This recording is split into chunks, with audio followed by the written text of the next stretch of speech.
The views and opinions expressed in this broadcast do not necessarily reflect or represent the views and opinions of WBGR Network. My brothers keep a show, I gotta let them know. Tuesday, 7 p.m., gotta let them know. 3 M's meant to model, gotta multiply. God gets all the glory, hands in the sky. My brothers keep a show, I gotta let them know. Tuesday, 7 p.m., gotta let them know. 3 M's meant to model, gotta multiply. God gets all the glory, hands in the sky. My brothers keep a show.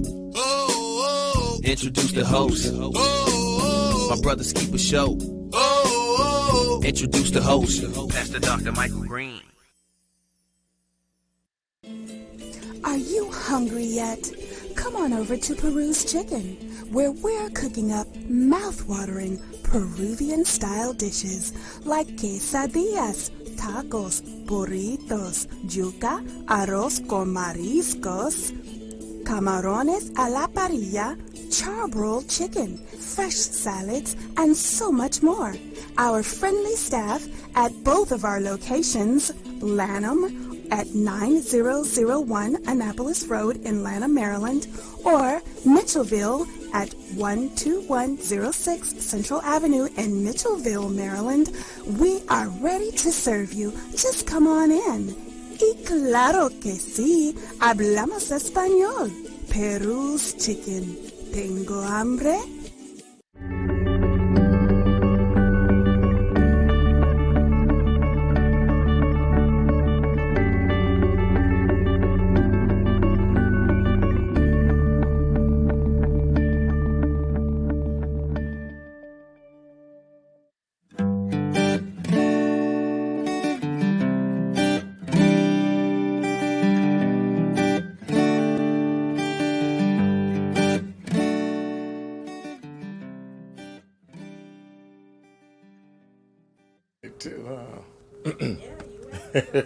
I sure did.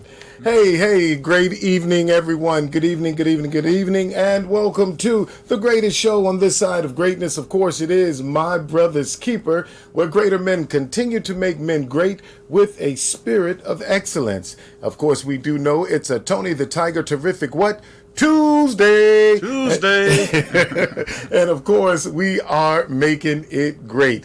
Sitting in with me tonight for the vacationing Dr. Brian Champion at a disclosed location is the Reverend Presiding Elder Kevin Jerome Agee, the Presiding Elder of the Washington, Virginia District of the Christian Methodist Episcopal Church. Welcome back, Presiding Elder. Thank you, sir. Good to be here. Amen. Let us get some housekeeping rules in order. I'd like to welcome Dallas, Fort Worth area, Texas, San Antonio, Texas, Raleigh, Durham, Winston-Salem, North Carolina, New Jersey area, and New Jersey area, all the way on the west side, west coast. We want to welcome the Imani Cathedral Christian Church under the leadership of Bishop Jelani Kafela. I'd like to thank you so much for your constant support. And of course, the presiding prelate of the Christian Methodist Episcopal Church 7th District is Bishop Bernard Walker. Thank you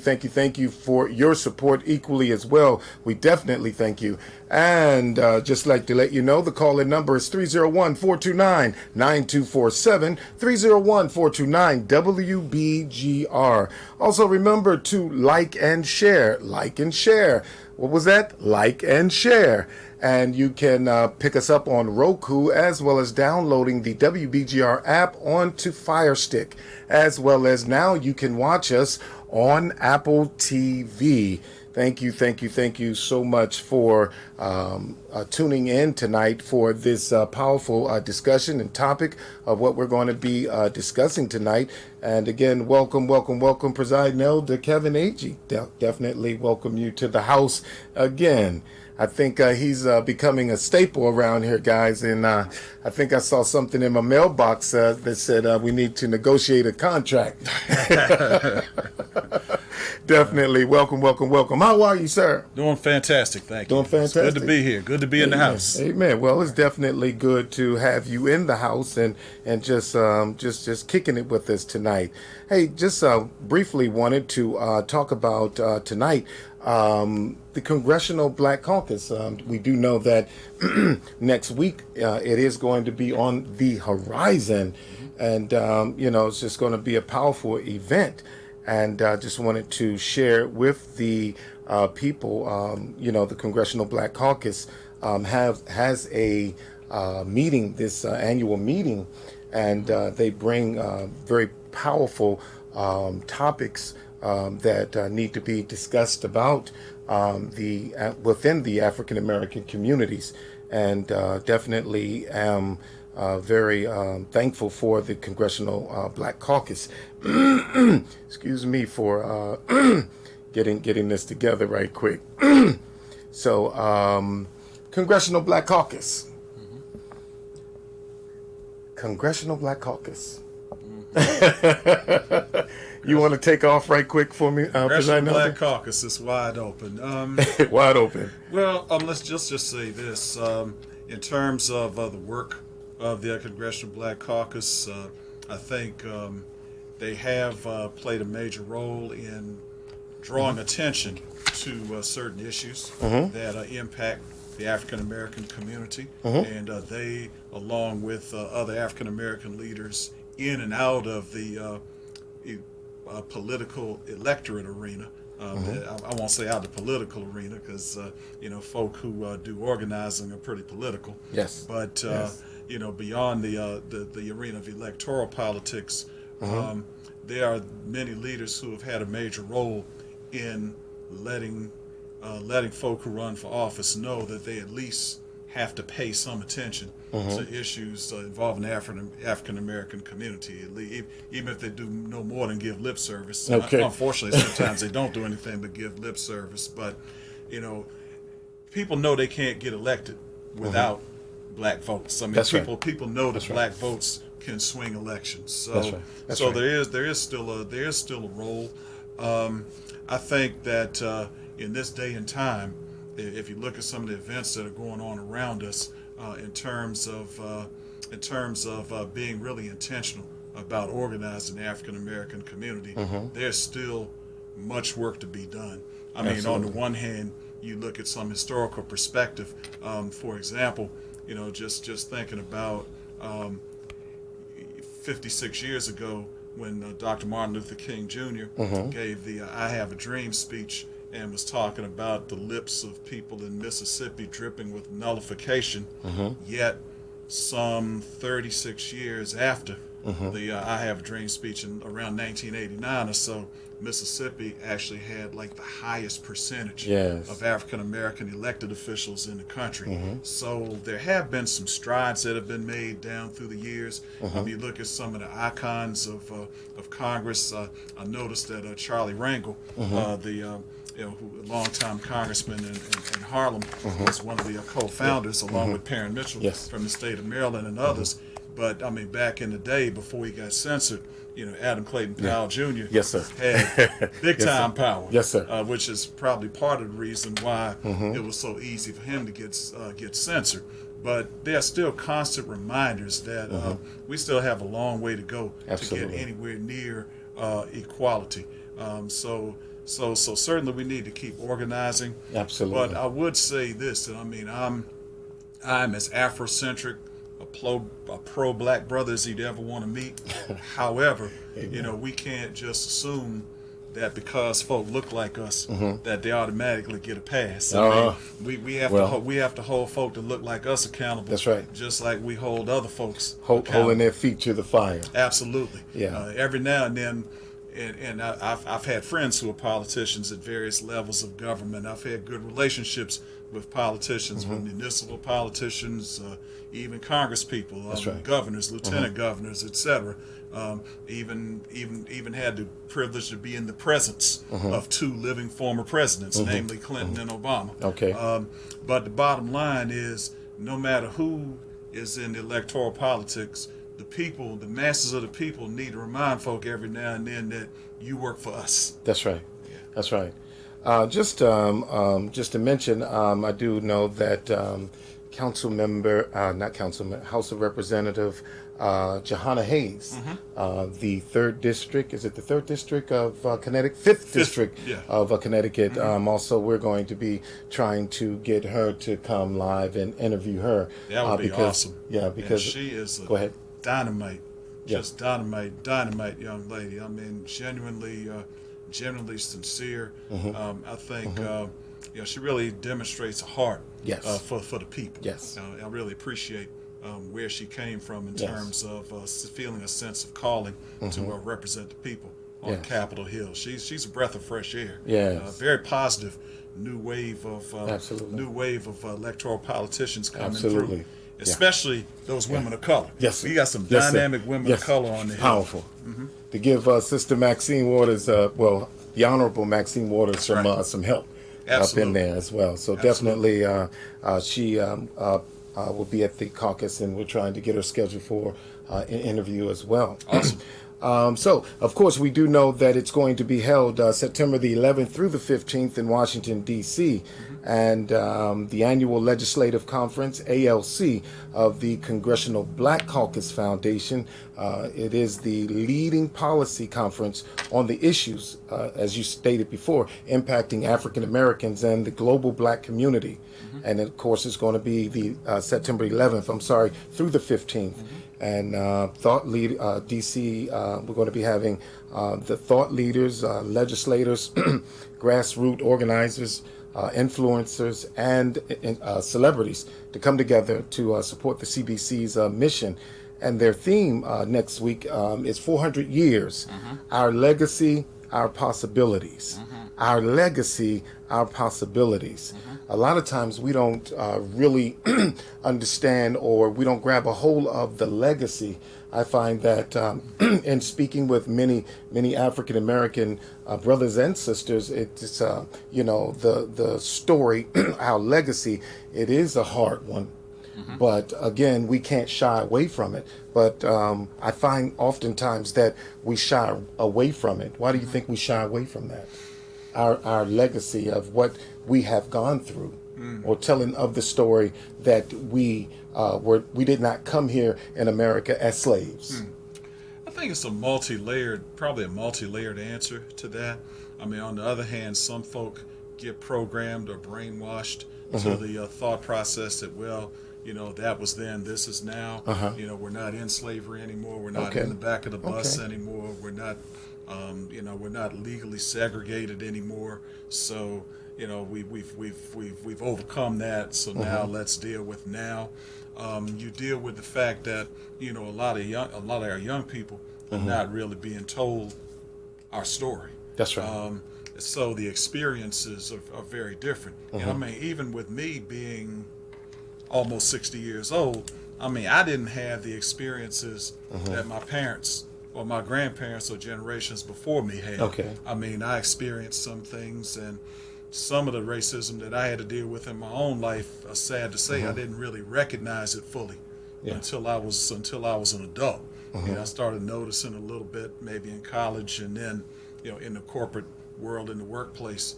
Then I started becoming much more aware of it. That's right. And I really didn't start really studying extensively our history as a people until I was in my mid to late 20s as a seminary student, 5 years out of college. So a lot of times, we probably don't tell our story as well as our ancestors did, because as part of the African diaspora, historically we're part of an oral tradition. And some of that oral tradition has been lost. So I mean, even back in the day, when you look at, say, the institution of slavery, where we were separated, our tribes, not only families, but tribes were separated from each other, but still you had that oral tradition. So even if you were dealing with a group of folk that were illiterate, the story was still passed on from generation to generation because you had an oral tradition. So we've gone away from oral tradition. A lot of us have been brainwashed into believing that we've already overcome certain things. That's right. Then, it's interesting, our producer talked about education. There are some folk Education is wonderful. I'm a proponent of education. I'm a fairly well-educated guy myself. However, there are times when some of us get some formal education. That's right. And some of us attain some socioeconomic status. And then all of a sudden, we try to assimilate. We try to assimilate into the dominant culture as opposed to trying to transform the culture so the things could be more equitable and equal.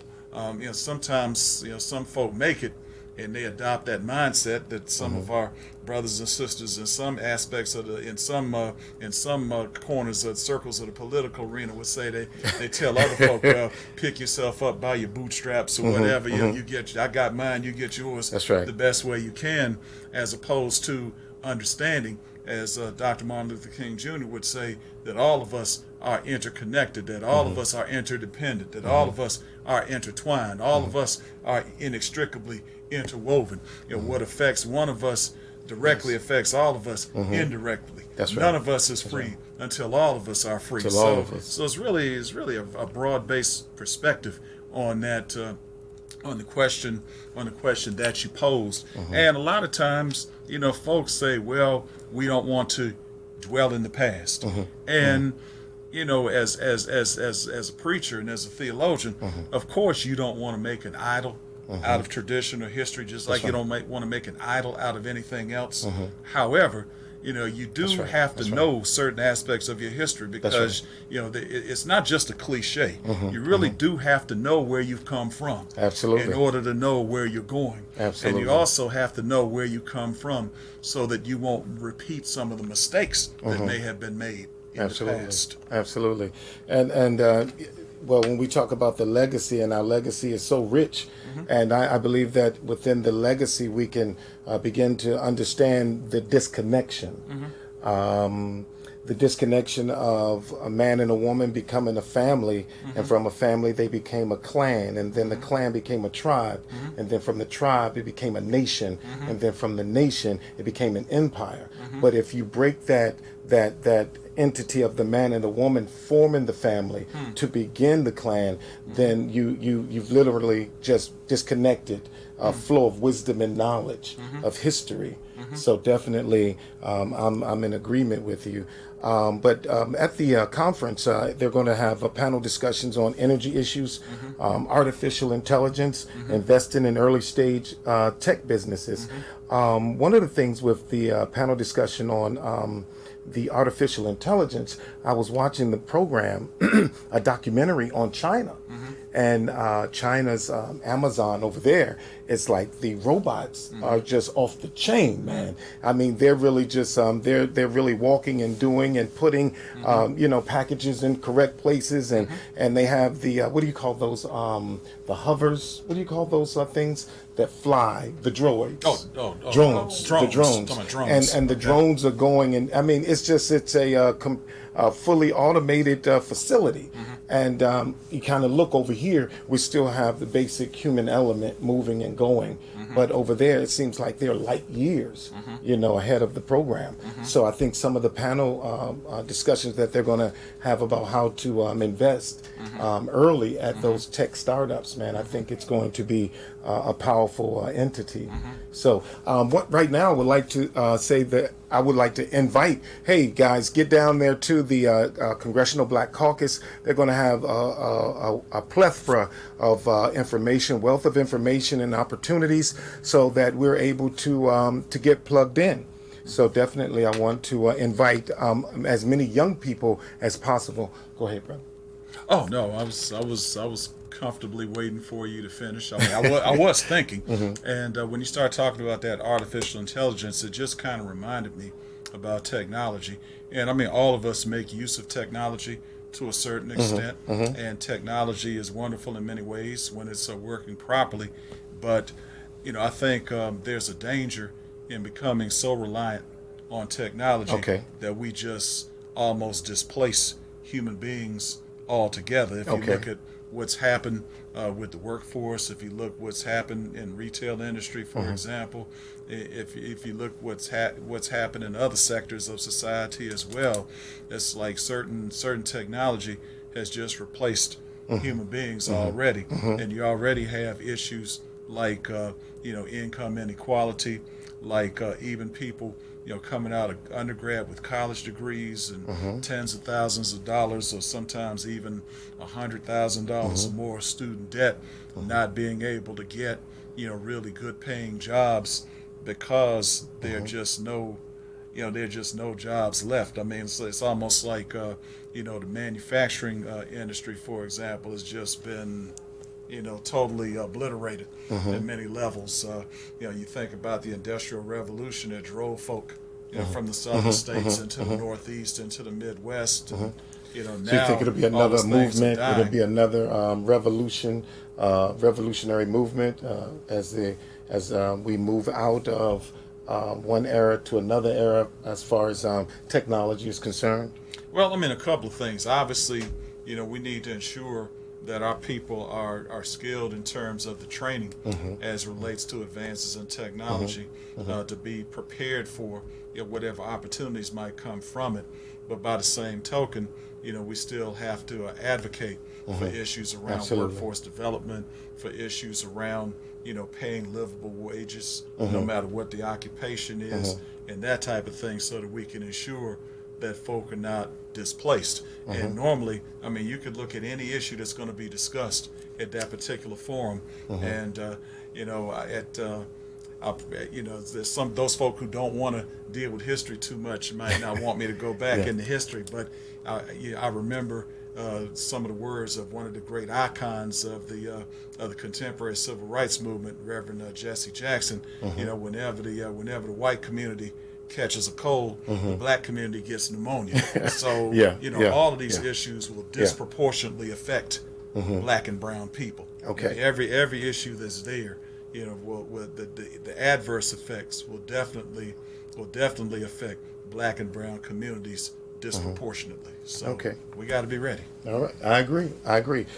People have to be trained, and as you say, being a strong proponent of education. As founding member, Representative William L. Clay Sr. said, when the CBC was established, black people have no permanent friends, no permanent enemies, just permanent interests. Why do you think we go opposite of that? I mean, and truth be told, that's a slogan that we use in community organizing all the time. No permanent allies, permanent enemies.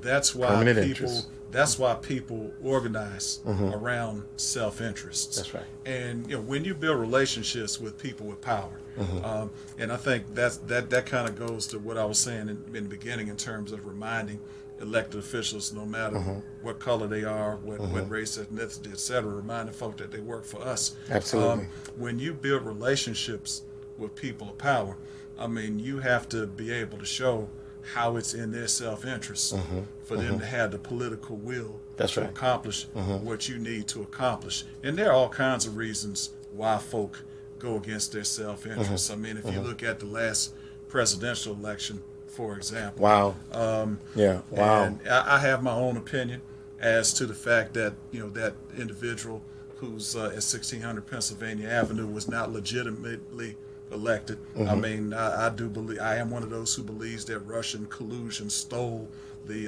Electoral College election, and we need to be reminded that Mrs. Clinton actually won the popular vote by in excess of 2.8 million votes. That notwithstanding, many conservative white women and poor, uneducated white men and women voted against their own self-interest in order to protect their white privilege and the tangible benefits that they derive from white supremacy. That's an example.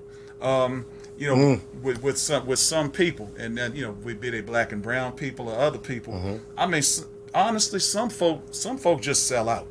I mean, I hate to say it, but some folks sell out. There's an old expression that everybody has a price.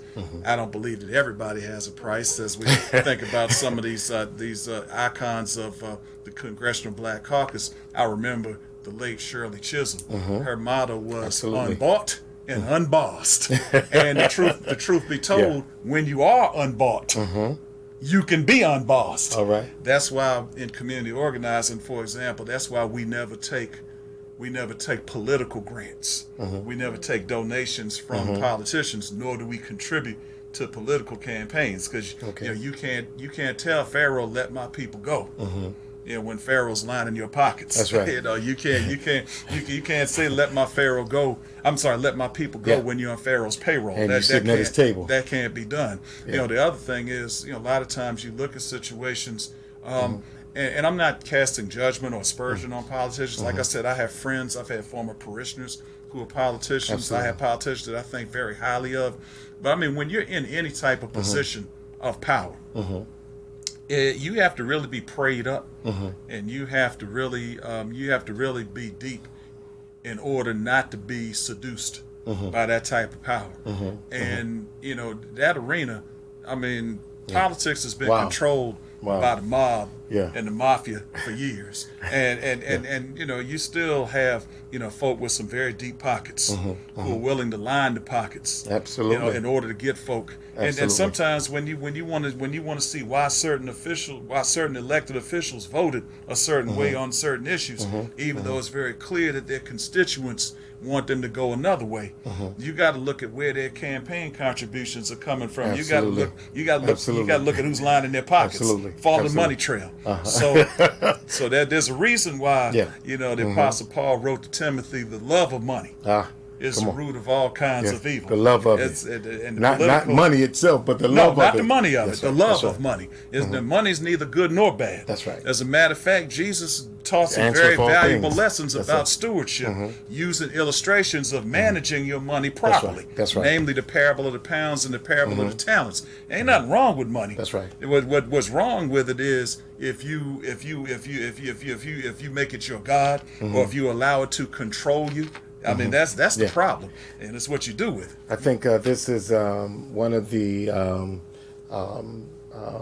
artists, soulful artists, the OJs. Yes, sir. The mighty OJs, as Don Cornelius would say. Yes, sir. He would say the mighty OJs, but they had a song for the love of money. For the love of money. I've preached a sermon on that. For the love of money. Yes, sir. Go ahead, Doc. I even lined part of the lyrics. For the love of money. Yes, sir. People would steal from their mother. Yes, sir. From the love of money, people would rob their own brother. Yes, sir. Yes, sir. Almighty dollar. For the love, yes, sir. For the love of money.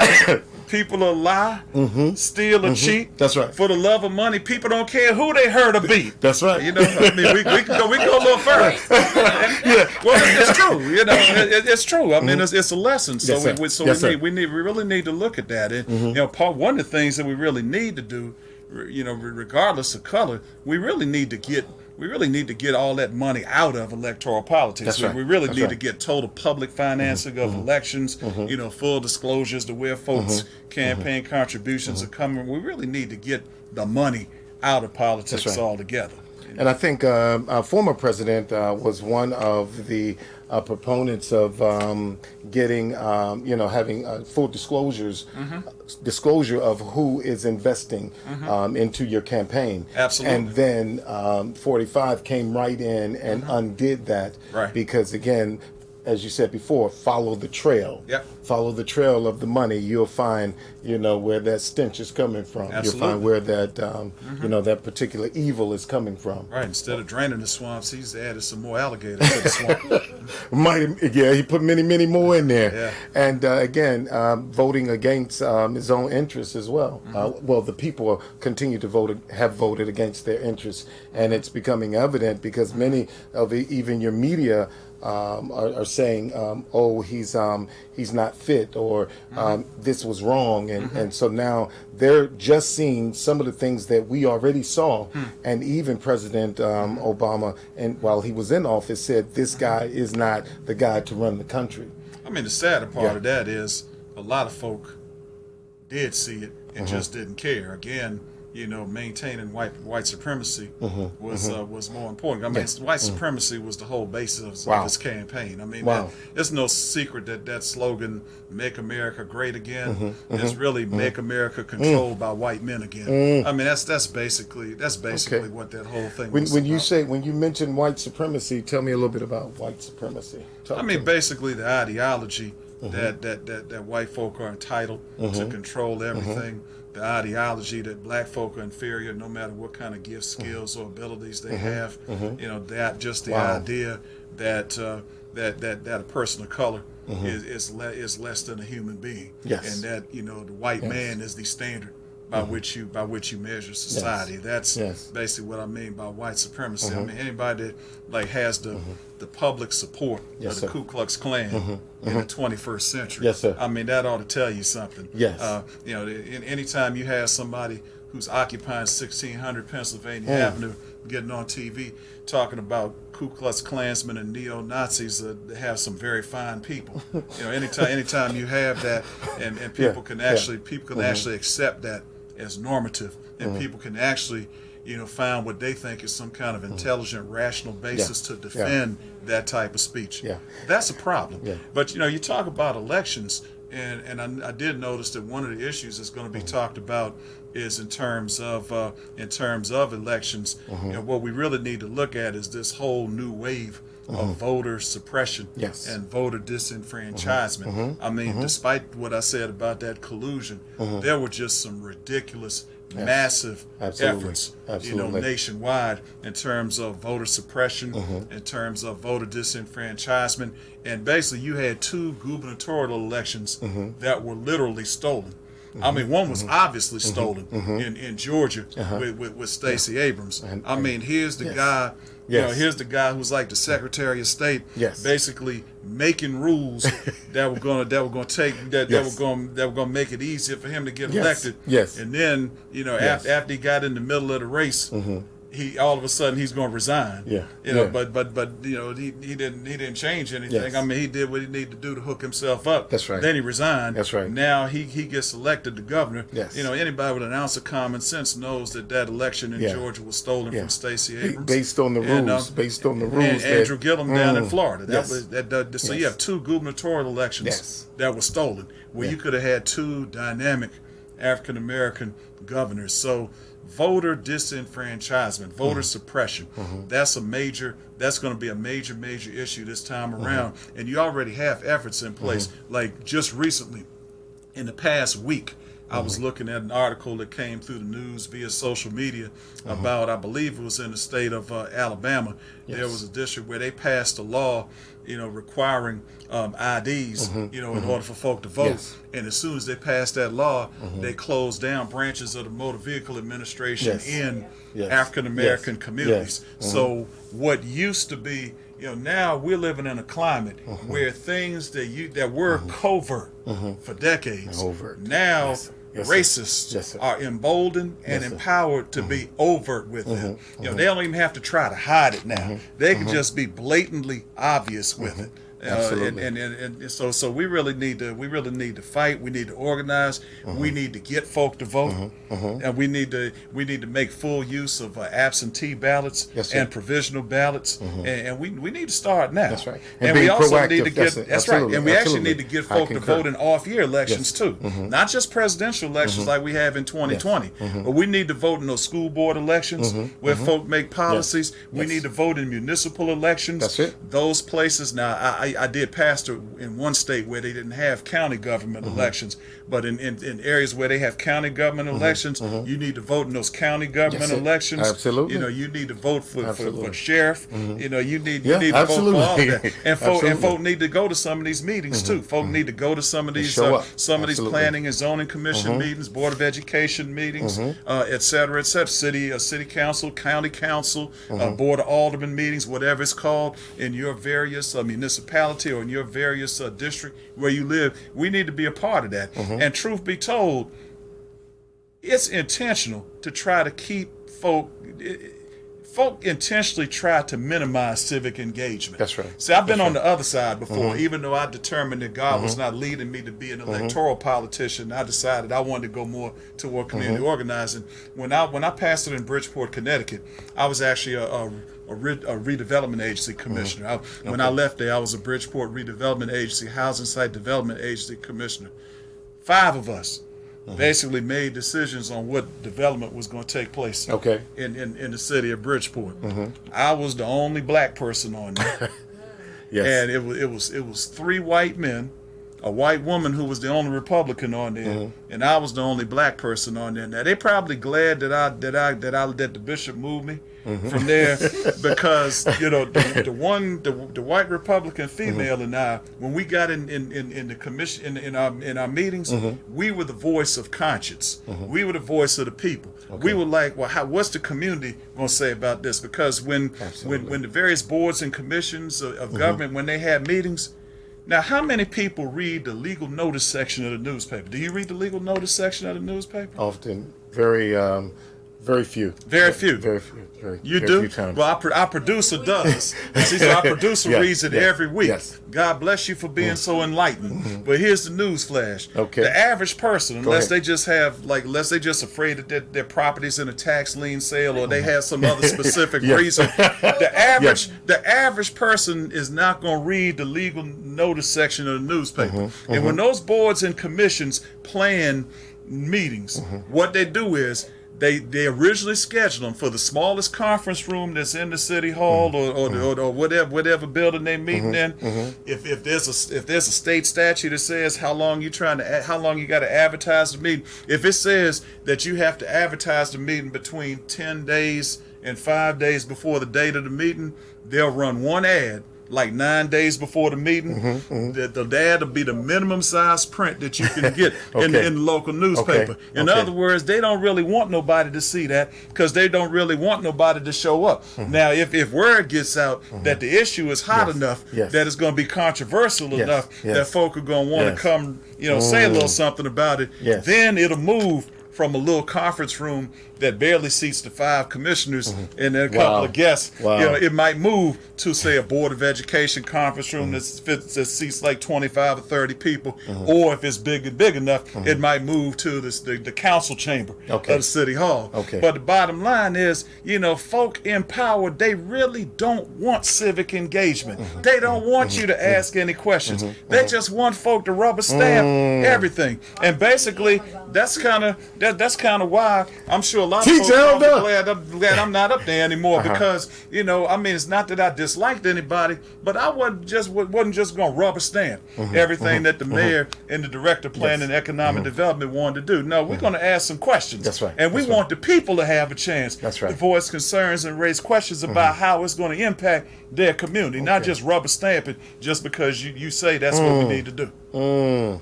Just want to give a shout out to Sister Candace Dula and Reverend Pastor Shanita Clayton Thomas and Reverend Pastor Jeffrey Wheeler, Pastor Dwayne Sweat and Dee Dee Tolsom, Bernard Session and Sister Janelle Alexander and Your Heartbeat, Sister Gwendolyn Jean Wallace Agee. That's right. Francel Price, and thank you guys so much. Oh, Sister Doris Thorne and Sister Patricia Denise, thank you guys so much for tuning in tonight's segment as we talk about the Congressional Black Caucus. Now, I never considered the legal notice section, but from here on, I'll be on tune to that, man. Right on tune to it. Did you have something, producer? Did you? No, it's just also how they bury it. Never mind putting it in the smallest printed paper. Now they're going to put it in papers that are not widely distributed. Right. So, like, I get the Prince George's Gazette because our church has it. So every Sunday I pick one up just to go through. So part of it becomes and that's part of what the Congressional Black Caucus is doing, is educating. That's right. Getting the information out to people. Absolutely. And the other thing is, even large city newspapers aren't printed as often anymore. There are a number of quote-unquote mid-sized cities, maybe not necessarily cities as large as, say, D.C. or Baltimore, but I mean other cities like from 100,000 to 250,000 people in population. There are a number of cities of that size where the city newspaper is no longer published every day. It's only published like 2 to 3 days a week and on Sunday, and the rest of it is online. So you even have less circulation in those instances where you have it published in the city paper. The city paper is no longer daily in many good-sized cities. It's just a handful of times a week, maybe about a half a week. So there's all kinds of reasons why folk need to be proactive about being vigilant. Talk about Bridgeport, that went from twice a day. My father would get the morning paper, and then he would get the evening paper. Amen. Amen. Connecticut Post. Right. It was the Bridgeport Post first, then the Connecticut Post. I'd like to welcome Elder Ernest Richards to the show. Also, just wanting to, some of the things that the Congressional Black Caucus supposed to be governing and really in support of and disseminating information is reforming the criminal justice system and eliminating the barriers to re-entry or re-entering citizens, combating the voter suppression that you were speaking about, That's right. expanding access to world-class education in pre-K through post-secondary level, expanding access to quality, affordable health care, and eliminating racial health disparities. Expanding access to 21st century technology, including broadband, strengthening protections for workers and expanding access to full, fairly compensated employment, expanding access to capital, contracts, and counseling for minority-owned businesses, and promoting the U.S. foreign policy initiatives in Africa and other countries that are consistent with the fundamental right of human dignity. That those are some of the things that, as they are elected in, they're governing and what they're supposed to be in full support of. Yeah, all of the above. Permanent. A lot of times we want to make it A, B, C. All of the above. All of those issues that you mentioned are relevant, and it reminds us that all those issues are interconnected with one another. There's a racial lens through which you need to look at all those issues. But all of those issues are tied together. All those issues are tied together. And those issues are not mutually exclusive by any stretch of anyone's imagination. And quiet as it's kept, we just passed the 56th anniversary of the March on Washington. Number one, a lot of people forget that Dr. King talked about health care in one of his speeches, not necessarily at the march, but in other speeches. How can I say that I'm healthy, even if I've just gotten a checkup at the Mayo Clinic? When my brother doesn't have health care. I mean, Dr. King was saying stuff like that back in the late 50s, early to mid 1960s.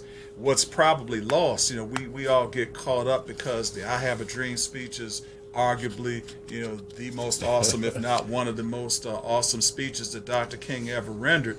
We get so caught up in the language of that speech and the talk about not judging us by the color of our skin, but by the content of our character, and the dream that one day, the sons and daughters of former slaves will be able to sit down together with the sons and daughters of former slave owners at the table of brotherhood and sisterhood. We get so caught up in that we forget that the March on Washington was actually organized around economics.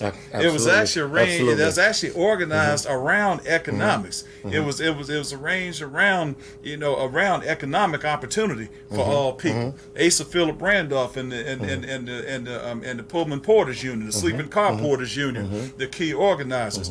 Bayard Rustin, probably the greatest community organizer who ever lived, but he was openly gay in the early 1960s and had a white live-in boyfriend. So that was real taboo in the 1960s. But that was a bad brother from a standpoint of being a community. No matter what your theological perspective is on sin.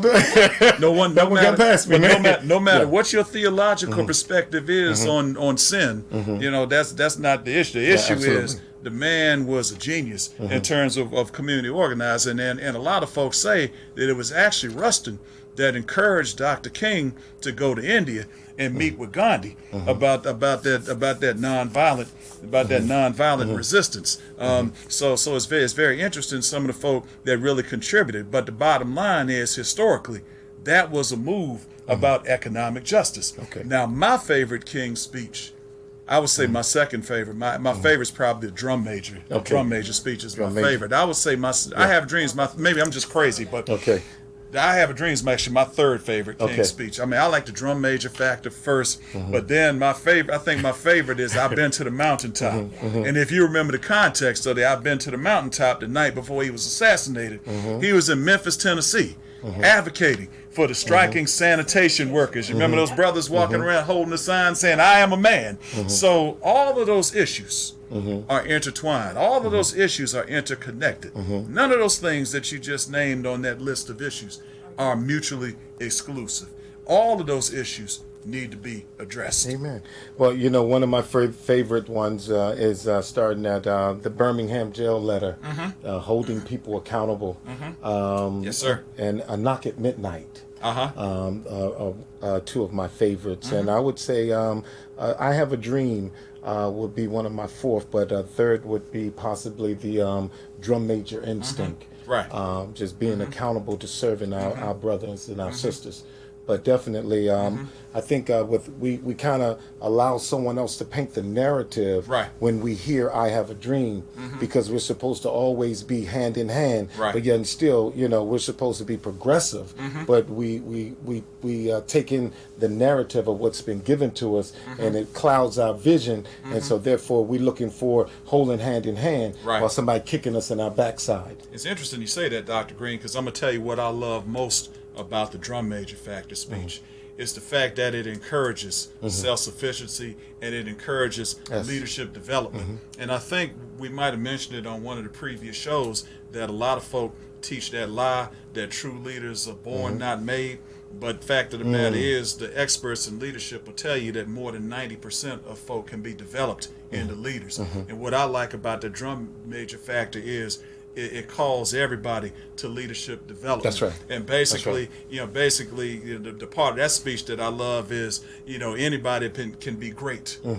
Because anybody can serve. You don't have to have a college degree to serve. You don't need to make your subject and verb agree to serve. You don't need to know the second theory of thermodynamics and physics to serve. You don't have to know about Plato and Aristotle to serve. Anybody can be great. Amen. Because everybody can serve. All you need is a heart full of grace, a soul generated by love. That's why. I love that speech. Yes, sir. More so. Right behind that. That's right there when I've been to the mountaintop. But that's why I put those ahead of, I Have a Dream, because that in and of itself lets us know that while it's good, we don't necessarily need to have one person be the face of our community like we had back in the day. The bottom line is we're all leaders. That's right. And we need to empower and equip and enable all of our people to lead. That's right. We need to be in partnership, with our elected and appointed, public servants. But by the same token, we got to speak truth to our public servants because we got to ensure that they remember that they serve the public and not just the interests of those individuals who invested the most in getting them elected or appointed. Amen. Amen. Amen. You just took the show, brother. I'm getting right past the plate. No, but definitely the wealth of information, the wisdom and the knowledge, and definitely God thankful for you coming in and sitting and sharing. My cup runneth over. My cup runneth over, man. And as many of the people out there that are viewing and watching definitely appreciate the information. Your resume is the historian. I'm sorry. That resume we have to post absolutely. Not only was he a former sports broadcaster, but brothers definitely understand history. He's a historian, and he's been around and definitely allowed the history to flow. And that's one thing that we have to be able to do is to connect wisdom with our young people, because that's something that is missing. And my prayer is that our young people will be able to submit themselves to sit under wisdom so that it can flow, so that our story, not only our story can be told, but that movement can continue. Because if not, then we all, as Dr. King said, we'll perish as fools. That's right. If we don't learn how to live together as brothers, we'll perish together as fools, right? Absolutely. And I do believe, by the way, I just said that in male-specific, male gender-specific language because, it was uttered back in the late 50s, early 60s. But I do believe, knowing the genius that Dr. Martin Luther King was, and I actually use him as a model when I teach students about like liberation theology and whatnot. I really do believe if Dr. King were alive in the 21st century, I really do believe he would use gender inclusive language instead of the gender exclusive language with the male specific pronouns that was apropos back in the 50s and 60s. But every now and then, for the historical authenticity of the quote, you got to quote verbatim. But but I really do believe he would have used inclusive language if he were in the 21st century. I'm just saying. Yeah. Well, we do know that there is hope, there is faith, and then there's love. But then the greatest of those is love. That's right. And until we get in a position to really genuinely agape love one another, that's right. Then again we'll perish. And love is what's needed. And so therefore we'll begin to understand one another. Unconditional love. Unconditional love. With the understanding that unconditional love is actually the impetus for justice. Okay, come on. You don't want to have love absent of justice. Come on, Doc. Amen. That's it's it. Just an emotion. Then you don't want to have love absent of justice. Well, that's why she's peeping up under the agape love as the impetus for justice. Peeping up under the blindfold because there's no love up in there. Well, she's peeping.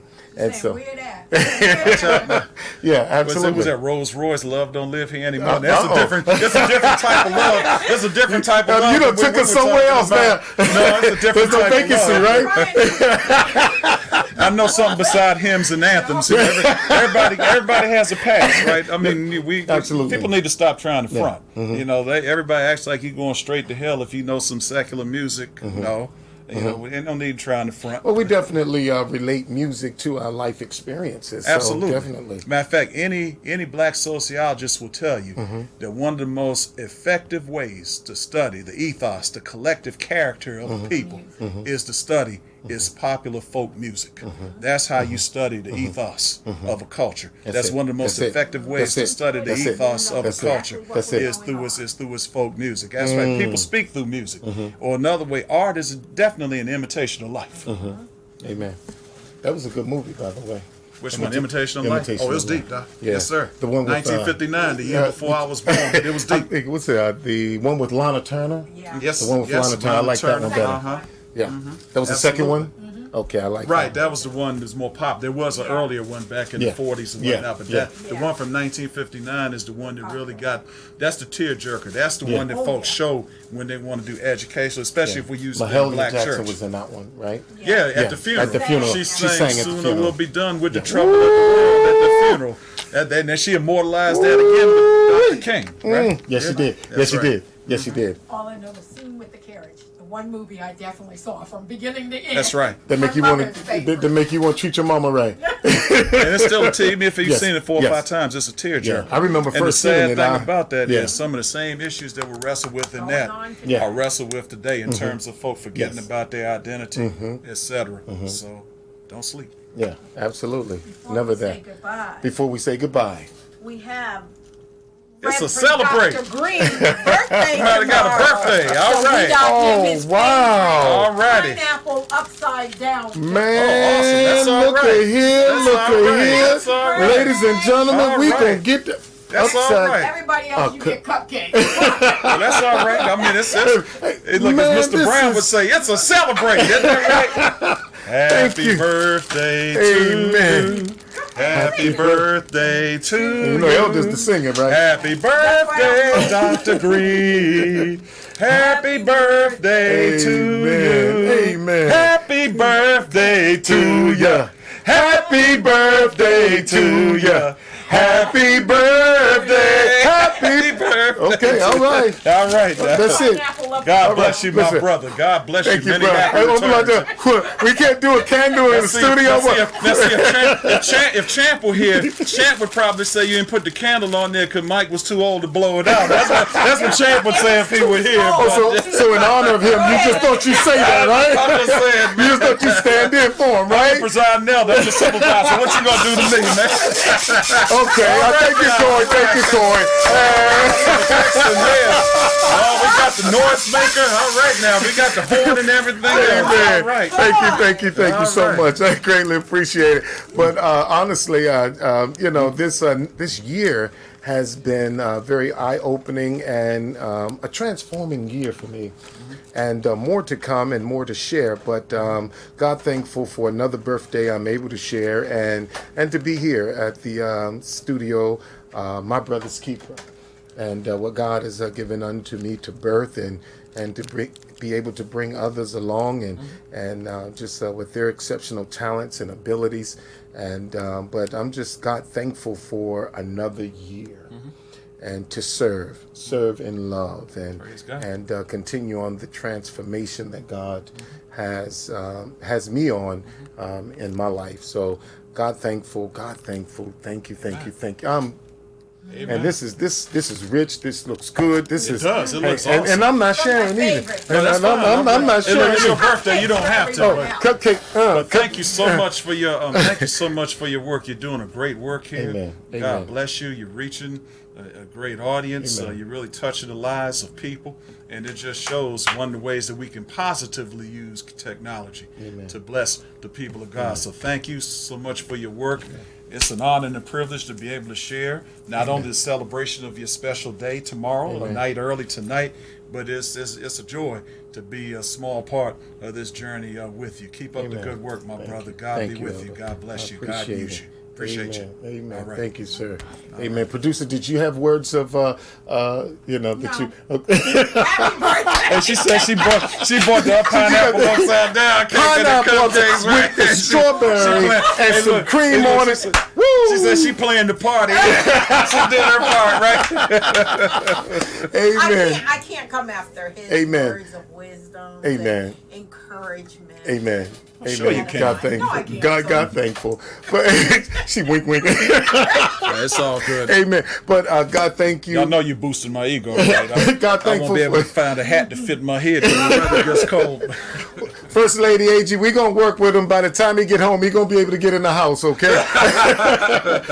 Hey guys, thank you so much for tuning in tonight. And remember, the Congressional Black Caucus starts next week. And please be a part of it, to come and stand and have your voice heard and hold officials accountable. Let's hold their feet to the fire, because those are they that are going in those boardrooms and speaking for us. So when we show up, it shows that the power is really with the people. So, hey, our time is up. We definitely thank you for yours. Remember, when good men stand together, they become greater. That's right. We are our brother's keeper, and see you on the other side of greatness. God bless you, and thank you for watching this week's episode.